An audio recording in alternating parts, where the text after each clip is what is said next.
HIV/AIDS as the country pushes towards the ending of the epidemic as a public health threat by the year 2030. The call was made during the launch of the 2026 Candlelight Memorial Day that is set to take place on the 19th of May at Chitante High School in Kampala. The annual event honors lives lost to AIDS-related illnesses while prompting solidarity with people living with HIV/AIDS. Speaking at the event, Ruth Senyonyi, the chairperson of the Uganda AIDS Commission, emphasized that women remain more affected by the HIV than men, with a prevalence of 6.4% compared to 3.4% among the men. She highlighted the challenges such as gender inequality, early marriages, and harmful cultural practices which continue to put women and girls at higher risks. Health experts also say empowering women with knowledge and resources and leadership opportunities is key to winning this fight against the HIV/AIDS, and Uganda has made a notable progress with new infections dropping to 69% since the year 2010. However, according to the Commissioner Director General Nelson Musoba, the country still records about 37,000 new infections each year. Globally, USAID reports that sub-Saharan Africa remains one of the hardest hit regions, with women and girls accounting for the majority of the new infections. The 2026 commemoration will run under the theme ending HIV/AIDS by 2030, embracing the role of women with a strong focus on prevention, awareness, and also community action. Stakeholders are also raising concern over the mother-to-child transmission, urging expectant mothers to attend antenatal care and get tested, noting that no child should be born with HIV with the current prevention measures available. Experts also stress that while the progress has been made, ending HIV/AIDS in Uganda will depend on a sustained efforts, stronger community engagement, and also empowering all the women at all levels. Now, moving on to our next story. Uganda eyes a new strategy to end the crash of malaria. Uganda is considering a bold new approach to its fight against the deadly disease malaria, as leaders warn that the recent gains against the disease may be slipping. Deputy Speaker Thomas Tayebwa has raised concern that despite the years of progress, new data shows that malaria cases should be rising again, threatening the reverse hard-won achievements that were made. In the recent meeting with the Health Minister, Jane Ruth Acheng, and the experts from the New South Institute of the Traditional Chinese Medicine, Uganda has explored a new strategy known as fast elimination of malaria by the source eradication. This approach is based on the global best practices, including China's success in eliminating malaria through the mass drug administration, early diagnosis, prevention, and also timely treatment.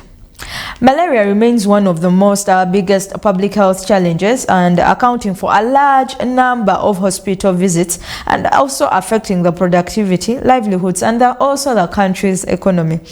While existing measures such as indoor spraying, testing, and treatment have also helped to reduce the case, officials say that there are still limited by the funding gaps and also supply shortages, plus the community response to it.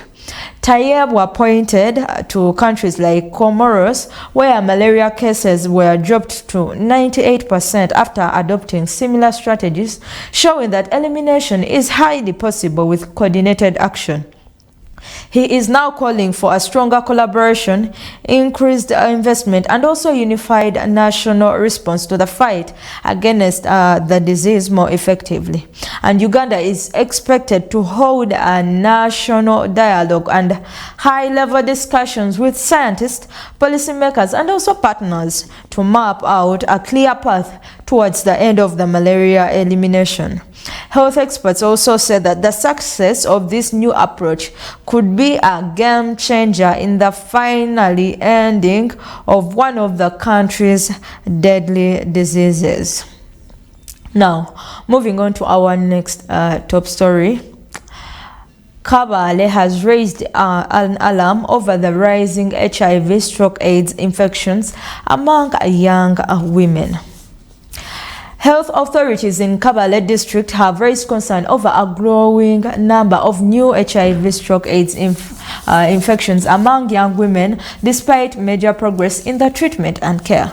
Between January to March this year, the district has recorded around 173 new HIV/AIDS infections with women aged from 20 to 39, and this is according to the highest number of cases.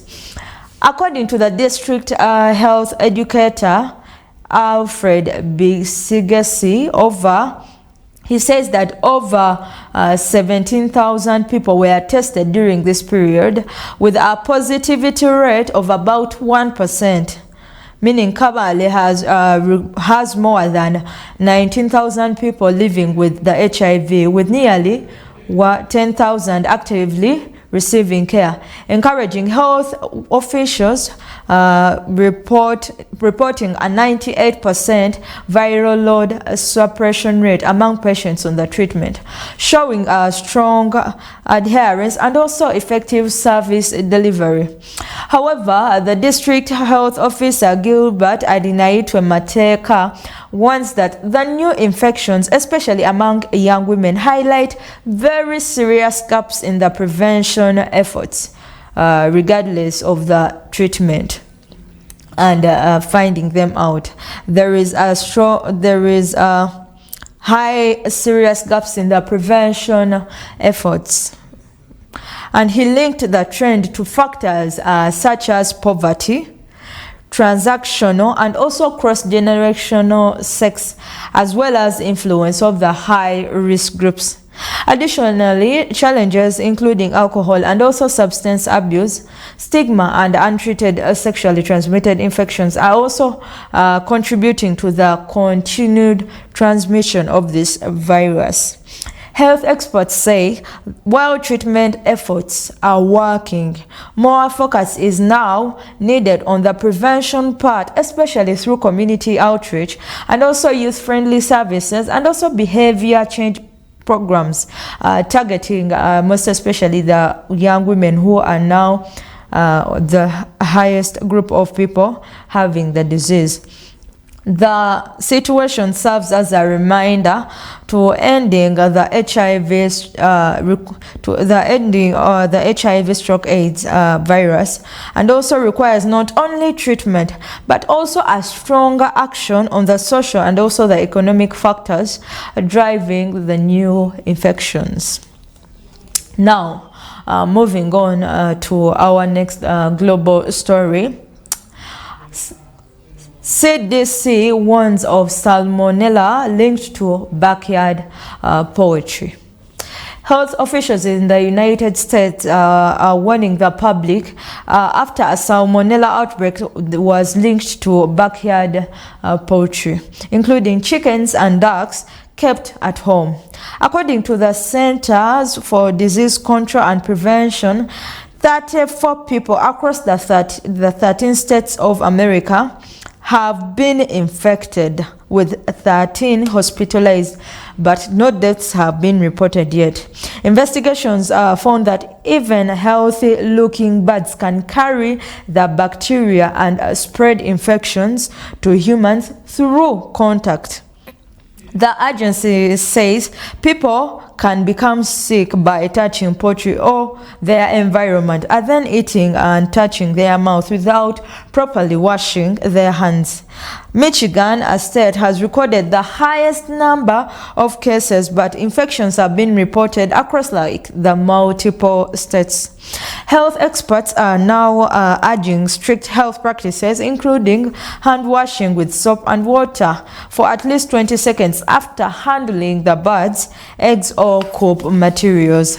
They also advise using separate shoes for poultry areas, keeping equipment outside the home, and also preventing the young children from handling these birds. And as we know that they are at a higher risk of severe illnesses. What does this mean to us as Ugandans?